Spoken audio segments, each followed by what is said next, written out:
यसको नाउँ विभिन्न नाउँ छ। यो शिव विहार भन्ने पश्चिमेत्री नाउँ भएको नेपालीहरूले काठबाट बनाएको, पहिले काठबाट बनाएको थियो कि उसको। अनि सी ग भनेको सी भनेको काठ भयो नेवारी भाषाबाट। अनि यो स्वयम्भू ग भन्छ नि, ग भने एउटा डिस्कोलाई ग भन्छ। शिव विहार यसको नाउँ विभिन्न नाउँ छ। यो शिव विहार भन्ने पश्चिमेत्री नाउँ भएको सबभन्दा पहिला त यसको काशी स्वयम्भू, यो काशी भनेको बनारसबाट ल्याएको हुनाले काशी स्वयम्भू पनि भन्ने गरिन्छ होइन। अनि यहाँभित्र शान्तिङ घट भन्ने, यो घट भनेको घडा चाहिँ यहाँभित्र घडा छ। त्यो शान्तिङ घटको नाउँबाट शान्तिङ घटको अगाडि भएको चैती भएको हुनाले शान्तिङ घट चैती पनि भन्छ यसलाई। अनि यसलाई यो नेपालीहरूले काठबाट बनाएको, पहिले काठबाट बनाएको थियो कि उसको। काठबाट बनाएको हुनाले यसलाई काठे स्वयम्भू पनि भन्छ, काठे स्वयम्भू भन्छ होइन। अनि सी ग भनेको काठ भयो नेवारी भाषाबाट। अनि यो स्वयम्भू ग भन्छ नि, ग भने एउटा डिस्कोलाई ग भन्छ। त्यो काठकोमा राखेको ऊ भएको के मूर्ति भएको मन्दिर भएको हुनाले सी ग भनेकोलाई यो सी ग भनेको। अनि पछि चाहिँ यो नराम्रो भयो भनेर यहाँको भिक्षुहरूको घर बनाउने बेलामा यसलाई श्री घ भनेर राख्नु पऱ्यो भनेर श्री घ भनेर पछि नाउँ भएको यो चैती कसरी ल्यायो भने यो चैती चाहिँ बनारसमा एकजना मान्छेले एउटा मन्दिर बनाएको थियो। अनि यहाँ यो क्वाबालको एकजना वज्राचार्य, त्यसलाई वाग वज्र भन्छ। वाग वज्र भनेको उसको क्वाबालको गुर्जुलाई बोलाएर लगेर त्यहाँ पूजा गर्न लगाएको थियो।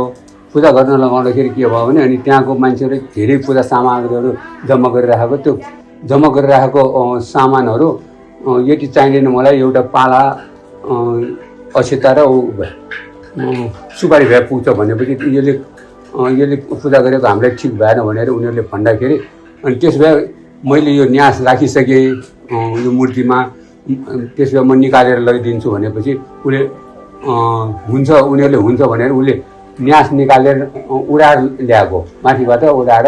अनि त्यही समयमा यहाँ पनि एउटा चैती बनाइराखेको थियो।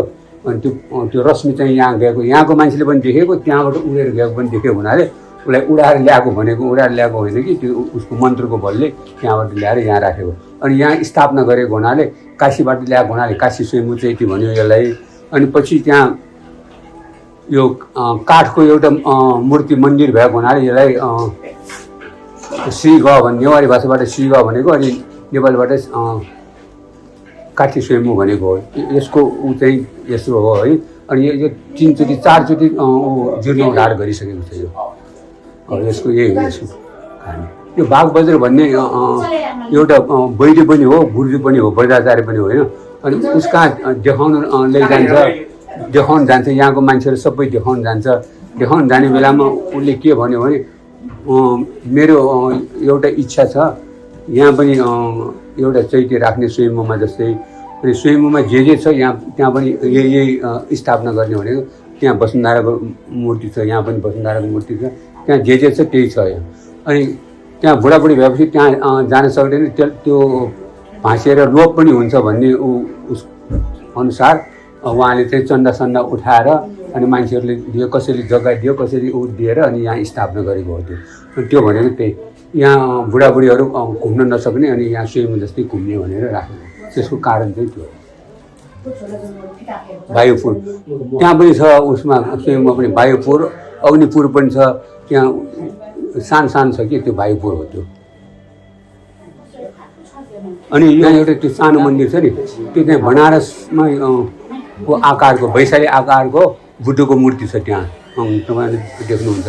त्यहाँ एउटा छ नि यो बिहारको अगाडिको त्यो मूर्ति, त्यहाँको मूर्ति निकालेर त्यहाँ ओरिजिनल मूर्ति त्यहाँ राख्यो। अनि यहाँ पछि अर्को मूर्ति राखेको, त्यहाँ त्यो मूर्ति हेर्नुभयो भने त्यो उसको वैशालीबाट ल्याएको हुनाले वैशालीको बुद्धको मूर्ति छ।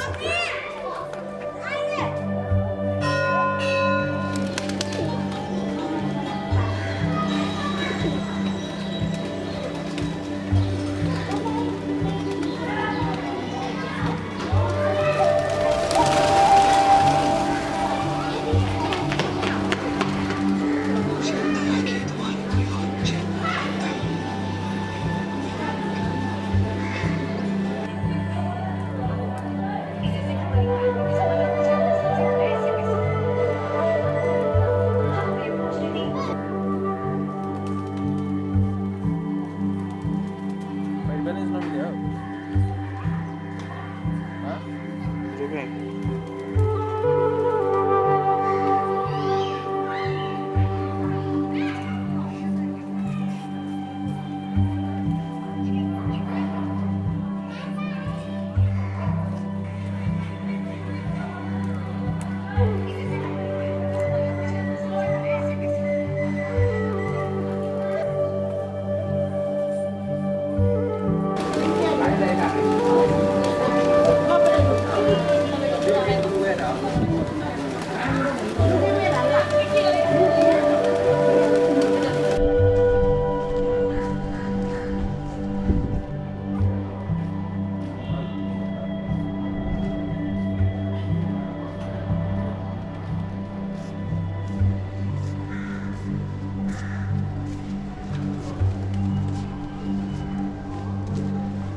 啊，我那个就那。